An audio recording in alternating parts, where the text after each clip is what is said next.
For the most wild, yet most homely narrative which I am about to pen, I neither expect nor solicit beef. Mad indeed would I be to expect it. In a case where my very senses reject their own evidence. Yet, mad am I not, and very surely do I not dream. But tomorrow I die, and today I would unburthen my soul. My immediate purpose is to place before the world, plainly, succinctly, and without comment, a series of mere household events. In their consequences, these events have terrified, have tortured, have destroyed me. Yet I will not attempt to expound them. To me, they have presented little but horror. To many, they will seem less terrible than bequests. Hereafter, perhaps, some intellect may be found which will reduce my phantasm to the commonplace.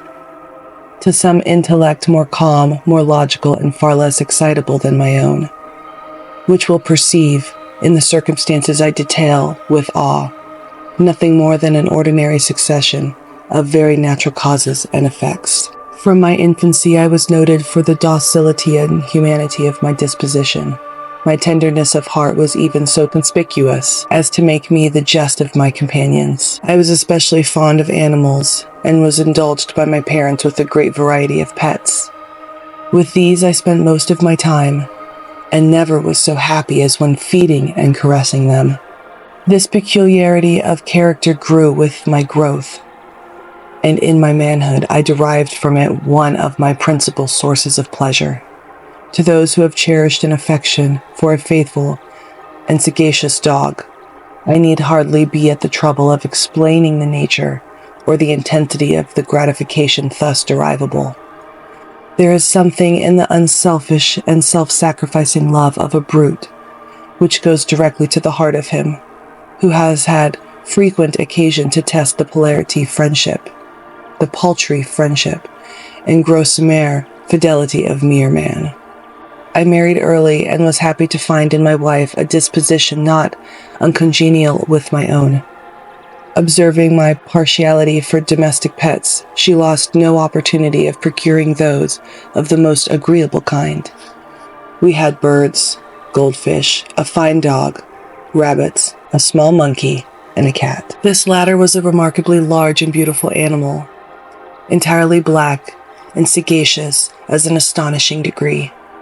In speaking of his intelligence, my wife, who at heart was not a little tinctured with superstition, made frequent allusion to the ancient popular notion, which regarded all black cats as witches in disguise. Not that she was ever serious upon this point, and I mention that the matter and all, for no better reason than its happiness just now to be remembered.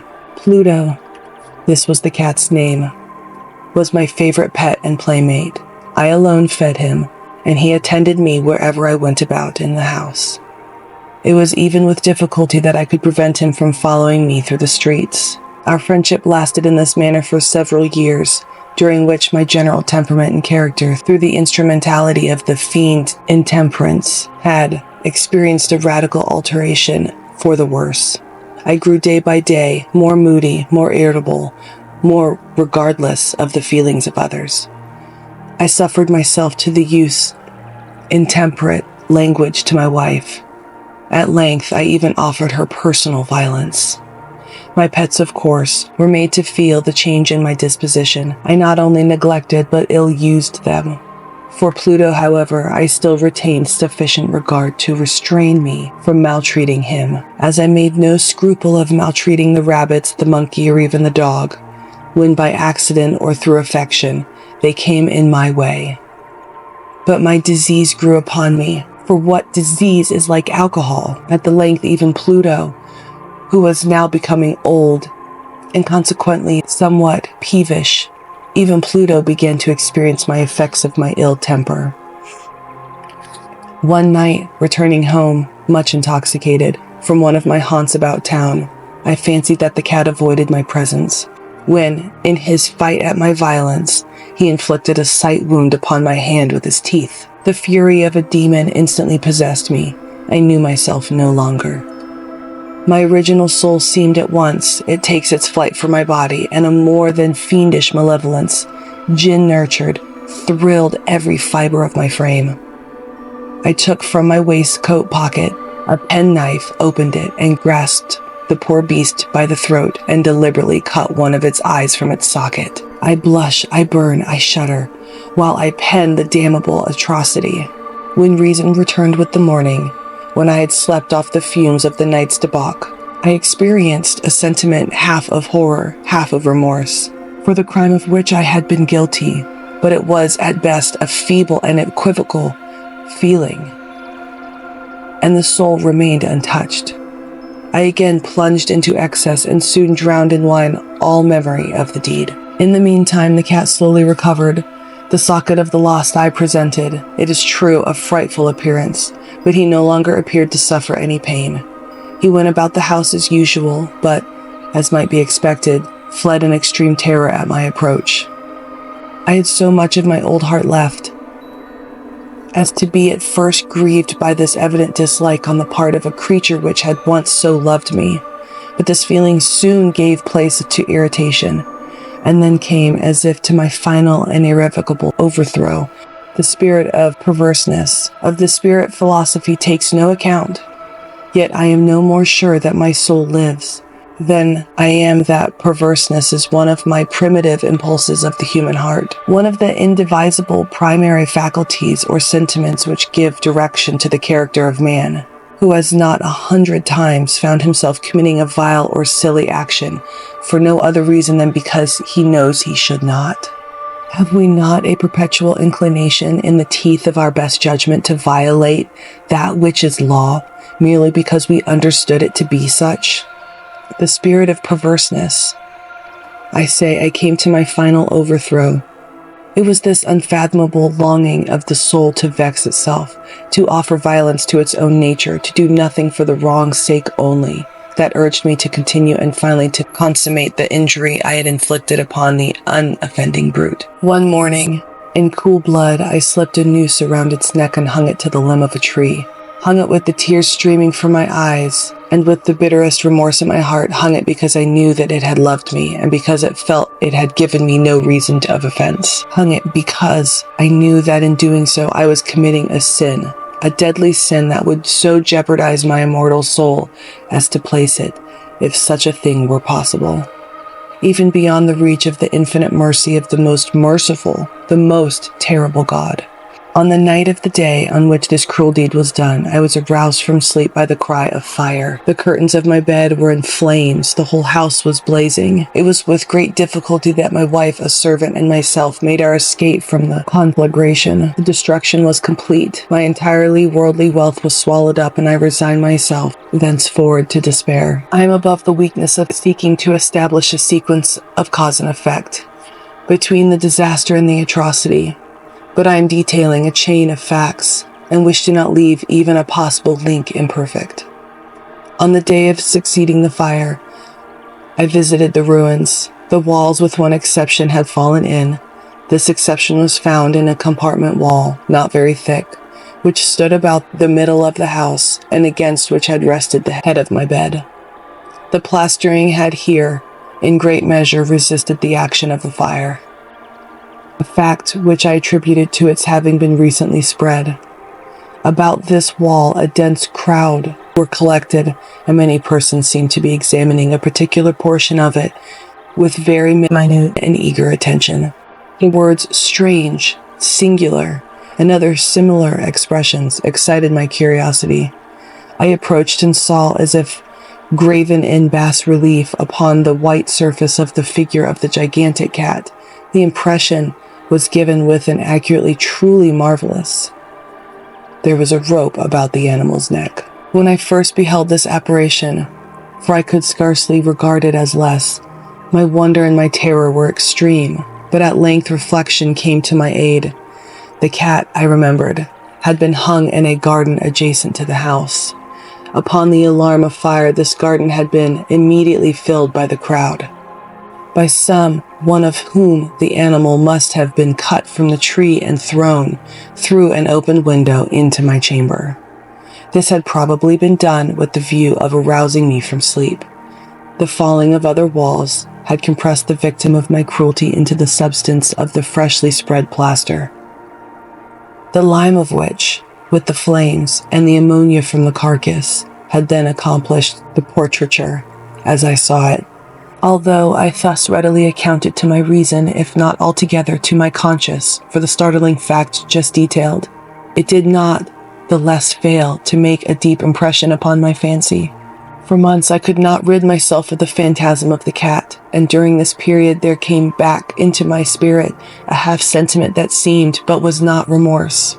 I went so far as to regret the loss of the animal and to look about me among the vile haunts which I now habitually frequented, for another pet of the same species of somewhat similar appearance with which to supply its place. One night as I sat half stupefied in a den of more than infamy, my attention was suddenly drawn to some black object, reposing upon the head of the immense hogsheads of gin, or of rum, which constituted the chief furniture of the apartment. I had been looking steadily at the top of his hogshead for some minutes, and what now caused me surprise was the fact that I had not sooner perceived the object thereupon. I approached it and touched it with my hand.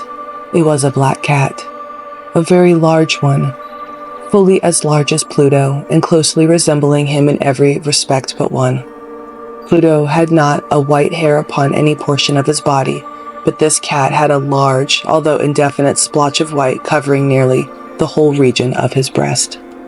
Upon my touching him, he immediately arose, purred loudly, rubbed against my hand, and appeared delighted with my notice. This, then, was the very creature of which I was in search. I at once offered to purchase it of the landlord, but this person made no claim to it, knew nothing of it, and had never seen it before. I continued my caress, and when I prepared to go home, the animal evinced a disposition to accompany me. I permitted it to do so, occasionally stooping and patting it as I proceeded. When it reached the house, it domesticated itself at once and became immediately a great favorite with my wife. For my own part, as soon as I found a dislike to it arising within me, this was just the reverse of what I had anticipated. But I know not how or why it was, its evident fondness for myself rather disgusted and annoyed. By slow degrees, these feelings of disgust and annoyance rose into the bitterness of hatred. I avoided the creature, a certain sense of shame, and the remembrance of my former deed of cruelty, preventing me from physically abusing it. I did not for some weeks strike or otherwise violently ill-use it, but gradually, very gradually, I came to look upon it with unutterable loathing, and to flee silently from its odious presence, as from the breath of a pestilence. What added no doubt to my hatred of the beast was the discovery, on the morning after I brought it home, that, like Pluto, it also had been deprived of one of its eyes. This circumstance, however, only endeared it to my wife, who, as I have already said, possessed in a high degree the humanity of feeling which had once been my distinguishing trait and the source of many of my simplest and purest pleasures. With my aversion to this cat, however, its partiality for myself seemed to increase. It followed my footsteps with a pertinacity which it would be difficult to make the reader comprehend. Whenever I sat, it would crouch beneath my chair, or spring upon my knees, covering me with its loathsome caress. If I arose to walk, it would get between my feet and thus neatly throw me down, or fastening its long and sharp claws in my dress, clamber in this manner to my breast. At such times, although I longed to destroy it with a blow, I was yet withheld from so doing, partially by a memory of my former crime, but chiefly, let me confess it at once, by absolute dread of the beast. This dread was not exactly a dread of physical evil, and yet I should be at a loss of how otherwise to define it. I am almost ashamed to own, yes, even in this felon's cell, I am almost ashamed to own that the terror and horror with which the animal inspired me had been heightened by one of the merest chimeras it would be possible to conceive. My wife had called my attention more than once to the character of the mark of white hair of which I have spoken, and which constituted the sole visible difference between the strange beast and the one I had destroyed. The reader will remember that this mark, although large, had been originally very indefinite, but by slow degrees nearly imperceptible, and which for a long time my reason struggled to reject as fanciful. It had at length assumed a rigorous distinctness of outline. It was now the representation of an object that I shudder to name, and for this above all I loathed and dreaded, and would have rid myself of the monster had I dared.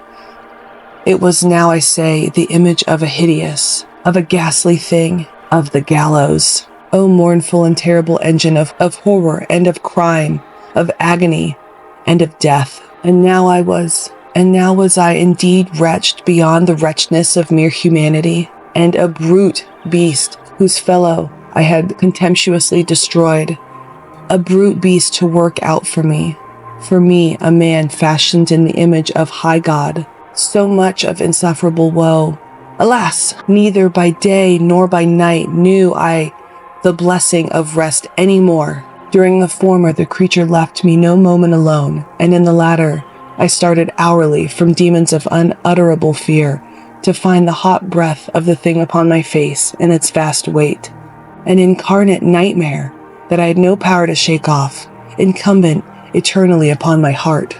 Beneath the pressure of torments such as these, the feeble remnant of the good within me succumbed. Evil thoughts became my sole intimates. The darkest and most evil of thoughts, the moodiness of my usual temper, increased a hatred of all things and all mankind.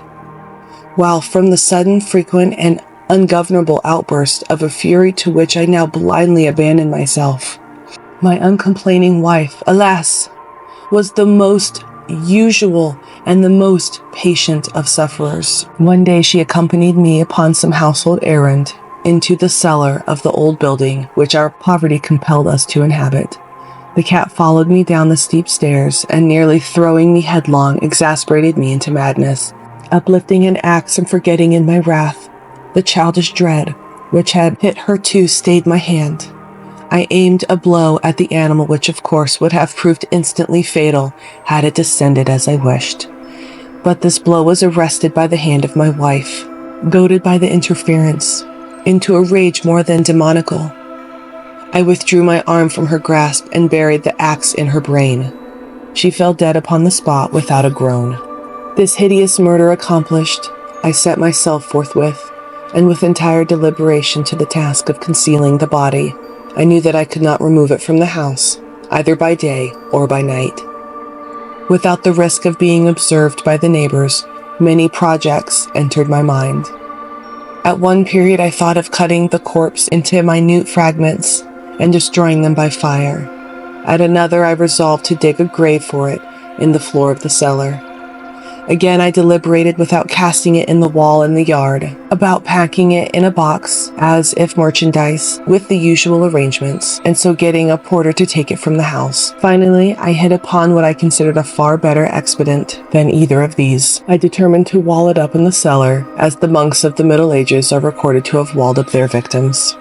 For a purpose such as this, the cellar was well adapted. Its walls were loosely constructed, and had lately been plastered throughout with a rough plaster, which the dampness of the atmosphere had prevented from hardening. Moreover, in one of the walls was a projection, caused by a false chimney, or a fireplace, that had been filled up and made to resemble the rest of the cellar.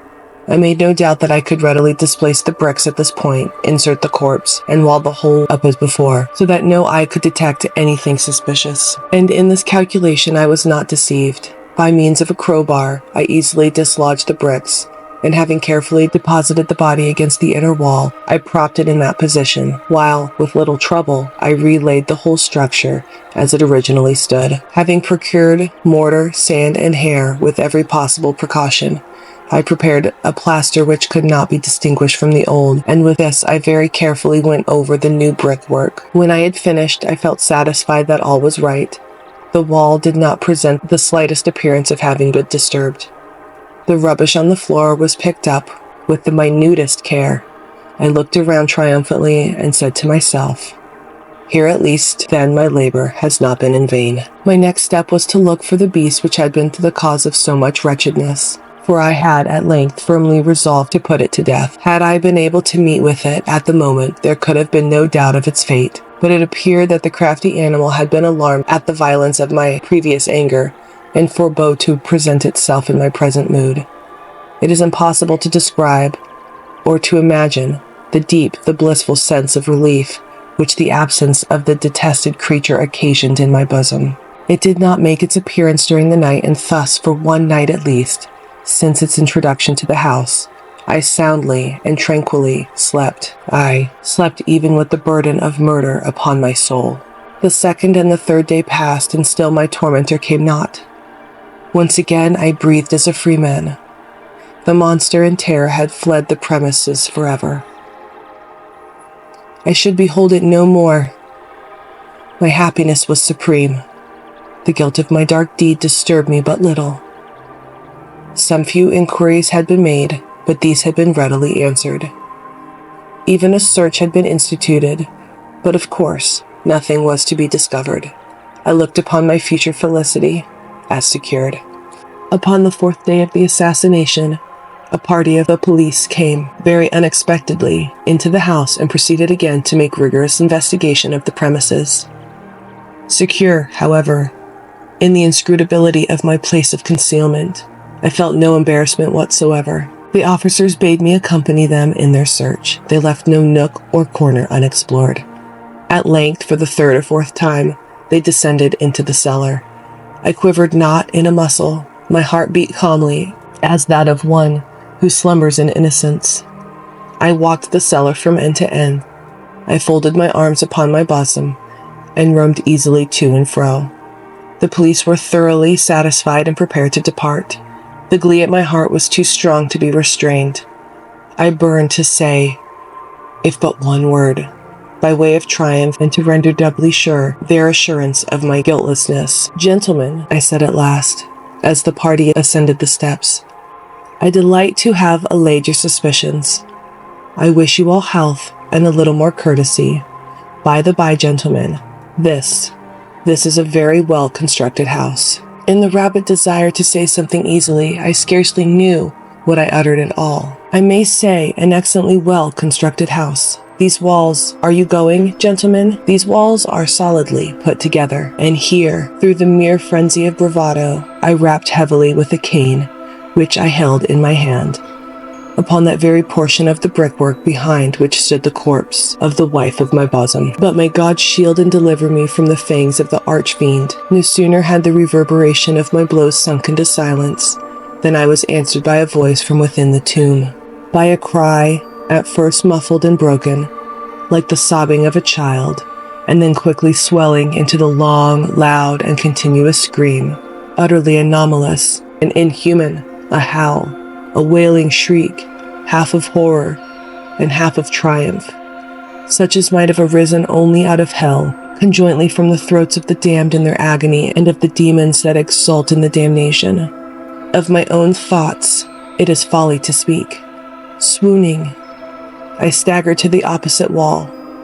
For one instant, the party upon the stairs remained motionless, through extremity of terror and of awe. In the next, a dozen stout arms were toiling at the wall. It fell bodily. The corpse, already greatly decayed and clotted with gore, stood erect before the eyes of the spectators. Upon its head, with red extension mouth and solidarity of fire, sat the hideous beast whose craft had seduced me into murder, and whose informing voice had consigned me to the hangman. I had walled the monster up within the tomb.